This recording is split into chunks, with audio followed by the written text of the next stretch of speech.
Good evening, guys. It's 4:44. 4:44 p.m. October 6th. Today is non-farm payroll Friday.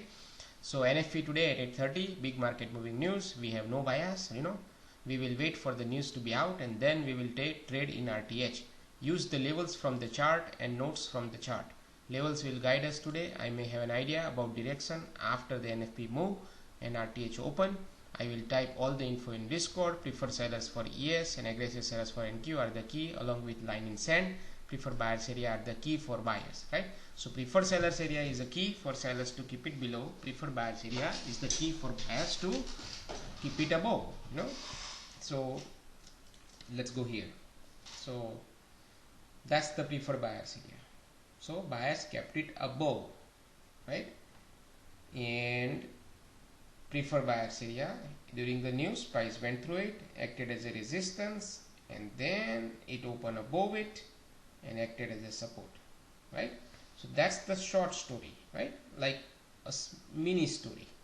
Now, because of this area, because of the way it dropped like this straight into this area and close right here, see, it didn't close below it.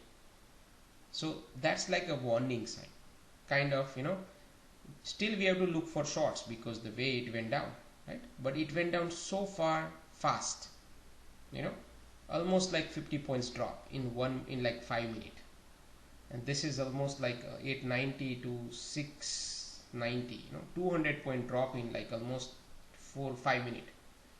So the drop was very fast. Okay, so there is always a challenge. See, if price was here during NFP, right, like here somewhere, and then it would have like done this and open here, it would have been perfect short from risk reward perspective, because risk is low. When you see price here and opening right here, the risk for shorting is stop loss. Where do you put your stop? So risk reward perspective, shorting doesn't make sense here. However, for day trading, you can still get a short, not here, if it bounces. Then you can short and manage it accordingly. So we are day traders, right? So risk reward perspective, this is expected. Because if I am a swing trader or little bit like more than a day trader, it wouldn't make sense for me if I'm looking for 100-200 point move in NQ, 100 point, right? It wouldn't make sense for me to short somewhere here. I rather when price comes here then short, or here short, right? But by the time when I look at this, it's a reversal going on, right? So here you have to be careful. Once it goes through it, most likely it's going to reverse all the way up, like 100% retracement of this move, kind of. So then there is no point of shorting it, because it took a lot of time and back and forth to come here. See, right of the open, if this thing went up straight here, this would have been great short right here, even for the long-term, short-term traders, more than a day traders basically, to look back profit here, But anyway, so we had an idea that price may go like this, but first preference is short. Okay, so even though it held preferred buyers area, first touch, right, during the news, but in RTH, it can still go down. That was the idea. If it doesn't, then we have to stop shorting it. Okay, so that's the background I just wanted to give you, that hey, this is not a surprise. This was calculated move. We discussed this move, possibility of this also in Discord. Okay, now, so right of the open, ES open at 65. Now this 65, if you look at my yesterday's video, I highlighted this area and I said, you know what, yesterday it was supposed to come here and it bounced from 65, so today, yesterday I said in the end of the video, so during NFP, watch this area and this. So during NFP, it sliced through this and came down here like this and achieved this target. So if that is the case, then it may not go below, especially if it goes back above 65 again. So here it tried it and then came down, right? Came down and it filled this targets in RTH also. Then it ping pong. I was watching this 65 here.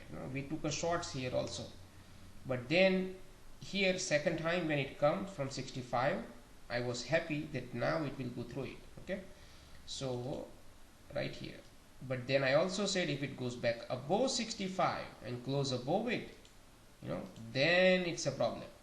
Right here around 1024, NQ was right around here. I said NQ has to hold above this area and ES 65. The moment I see this close, we are done for the day. We stop trading. Shorts, we played it, we got our profit, right? Then anyway Friday we do only one trade, so this was a short in NQ 791. Profit was around 700, 715, 730. That's where we took a profit. Same times I shorted ES right here at the open.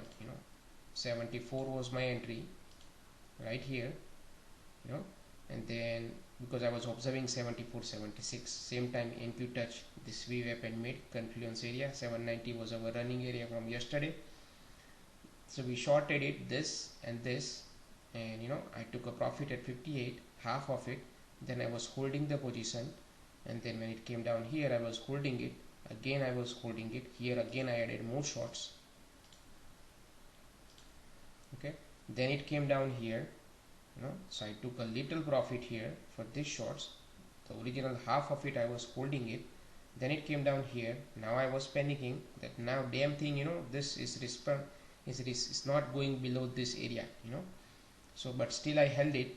Then it came down, it popped back up here. I built out this half position from here. I built out here. Okay, so that's where I took the exit, and then we stopped trading for the day right here. So I already told in Discord that I'm not going to do NQ a lot today. I will only do ES most likely. So I only traded ES. Members traded NQ. They did not. I think few members did ES, few of them, few did NQ, and that's it. And then here we build out, and then once it went above it, hands off, because now this is a gray area. Even though I know buyers are in control now, but until it goes above this, sellers can be still active here. You can see it here, a chop, right? But now day is screwed. Once it goes above it, we cannot short, we cannot go long.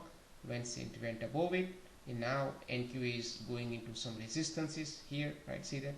So every point, it's a risk to short, and now it is risk to long also. Risk to short because they is trending up, risk to long because it's already moved too much.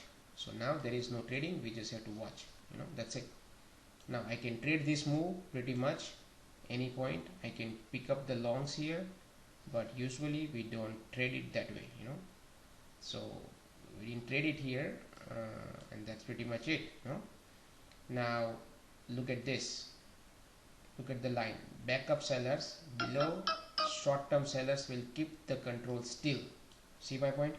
Price came straight there. Still, despite this up move, sellers still have a control. Okay.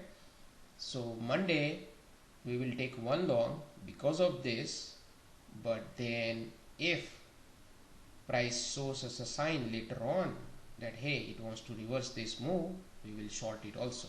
Okay. Now ES, look, above bias confirming, else this will be the max one for bias for today, right? So this area became the max, which is already listed, right?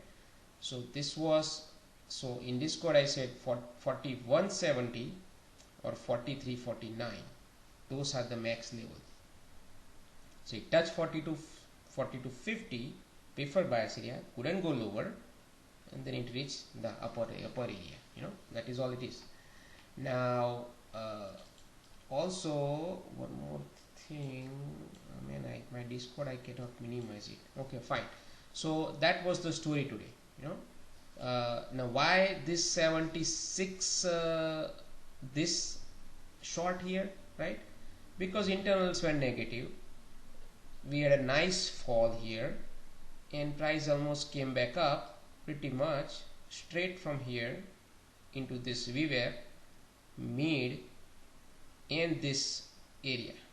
this support, this was a support till open, right, like this, and then bold support turned into resistance. Basically that was the idea here.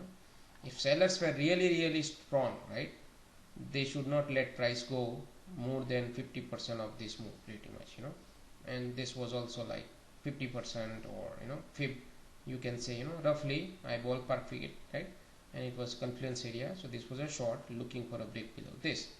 The moment price does this, that's where the problems start.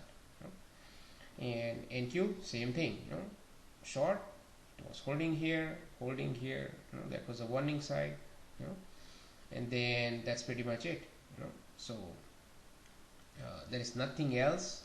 Now I don't want to walk you through this move because it is very crystal clear move, right?